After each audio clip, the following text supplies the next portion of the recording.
Hamstring ইনজুরিতে Raphinha, Brazil ফ্যানদের জন্য এক বড় ব্যাড নিউজ। রাফিনহা কি বিশ্বকাপ খেলবে নাকি বিশ্বকাপ স্কোয়াড থেকে বাদ পড়বে? দেখুন, যদি রাফিনহা বিশ্বকাপ স্কোয়াড থেকে বাদ পড়ে তাহলে অ্যান্টনি ও ইস্তেভা উইলিয়ামের ভিতরে যে কোনো একজন ডাক পেতে পারে বিশ্বকাপ দলে। এই নিয়ে থাকছে আজকের ভিডিও। তো বন্ধুরা, ভিডিওটা শুরু করার আগে তোমাদের কাছে আমার একটাই রিকোয়েস্ট, তোমরা যারা আমার এই চ্যানেলে নতুন আছো তারা সবার আগে আমার চ্যানেলটাকে সাবস্ক্রাইব করো।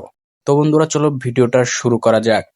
ব্রাজিল ভার্সেস হাইতির ম্যাচ চলাকালীন সময় ম্যাচের 40 মিনিট সময়ে ইনজুরিতে পড়েন ব্রাজিলিয়ান ফরওয়ার্ড রাফিনহা।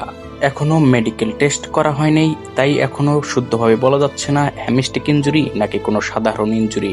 কিন্তু ব্রাজিলিয়ান গণমাধ্যম ও ফাব্রিজিও রোমানোর মতো কিছু সাংবাদিক বলছেন তিনি হ্যামস্ট্রিং ইনজুরিতে পড়েছেন এবং বিশ্বকাপ স্কোয়াড থেকে ছিটকে যেতে পারেন রাফিনহা।